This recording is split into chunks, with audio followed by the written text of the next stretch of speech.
ang nag-deliver papunta sa bahay nila Pangulong Bongbong Marcos at Speaker Martin Romualdez mag-insert o magpasok ng 100 billion worth of projects sa BICAM. Sana po ay hindi nila ako mapatay bago ko mailabas ang lahat.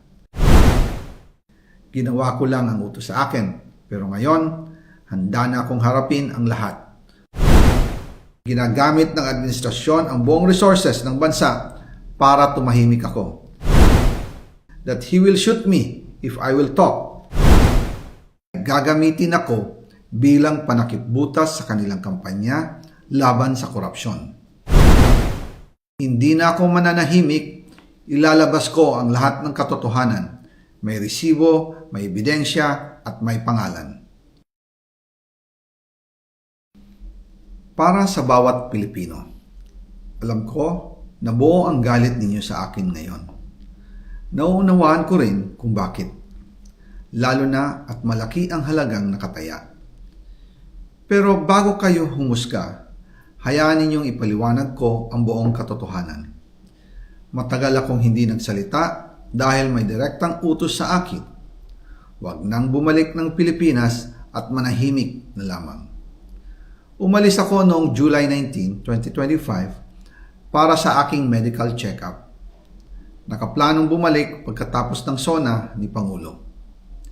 Pero habang papauwi na ako, tinawagan ako ni dating Speaker Martin Romualdez at sinabihan, "Stay out of the country. You will be well taken care of as instructed by the President." Noon naniniwala pa ako sa kanila, kaya't hindi ako bumalik. Tumikom ang aking bibig, sumunod ako, pero ang hindi ko alam, ang ibig pala nilang sabihin sa aalagaan ka namin ay gagamitin ako bilang panakipbutas sa kanilang kampanya laban sa korupsyon. Ginawa nila akong poster boy ng kanilang sariling kasinungalingan.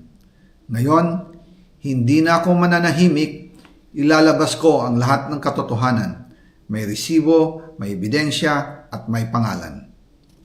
Nagsimula ito nung tumawag si Sekmina Pangandaman sa akin nung nag-umpisa ang BICAM process last year, 2024. Ang sabi niya, katatapos lang ng meeting nila ni Pangulo at may instructions na mag-insert o magpasok ng 100 billion worth of projects sa BICAM. At sinabi pa ni Sekmina, you can confirm with Yusek Adrian Bersamin dahil magkasama sila sa meeting ni Pangulong BBM noong araw na yon. Tinawagan ko po agad si Yusek Adrian Bersamin at tinanong ko kung may instruction nga ba ang Pangulo na magpasok ng 100 billion during their meeting. Ang sabi niya ay totoo nga po. Right after our conversation, tinawagan ko po si dating Speaker Martin Romualdez at nireport ko ang instructions ng Presidente to insert the 100 billion projects. At sinabi niya sa akin, what the President wants, he gets. After ng ilang araw, nag-set po ng meeting si Sekmina Pangandaman at Yusek Adrian Bersamin sa amin ni dating Speaker Martin Romualdez sa Aguado Building in front of Gate 4 ng Malacanang at nandun din po si Yusek Jojo Cadiz. During the meeting, binigay po ni Yusek Adrian Bersamin ang listahan na worth 100 billion. Tinanong ko po si Yusek Adrian kung saan galing ang listahan. Ang sagot niya, galing kay PBBM mismo at binigay niya ito mula sa brown leather bag. Nung sinabi po ni Yusek Adrian Bersamin, yung brown leather bag, naalala ko noong nasa Singapore kami right after the elections of May 2022 sa Hilton Hotel, kami ni dating Speaker Martin and PBBM habang pauwi at pabalik ng Pilipinas, hinabol ng PSG ang brown leather bag at ang sabi ni PBBM, maiwan na lahat, wag lang ang brown leather bag. Kaya naniwala ako na utos talaga ito ng Pangulo.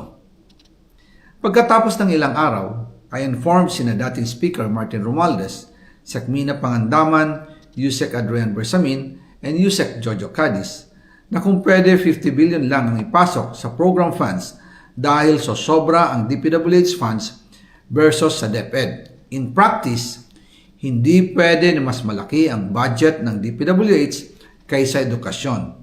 And yung balance na 50 billion, ilagay na lang sa unprogrammed funds for the 2025 budget dahil Office of the President din ang nagre-release ng lahat ng unprogrammed funds. Pagkatapos ng isang araw, tinawagan ako ni Sec Mina at sinabi ang mensahe ng Pangulo. Ipasok ninyo yan dahil pinangako na sa akin ni Speaker Martin yan at hindi na pwedeng baguhin. Kumbaga, ang utos ng hari hindi pwedeng mabali. Again, I informed the Speaker and asked clearance about the instructions ng Pangulo. At ang sabi niya, wala tayong magagawa. Kaya po nagtataka ako kung bakit sinasabi ni Pangulo na hindi niya makilala ang budget, samantalang lahat na binawas at dinagdag sa mga ahensya ng gobyerno ay humihingi ng approval sa kanya si Sec Mina Pangandaman.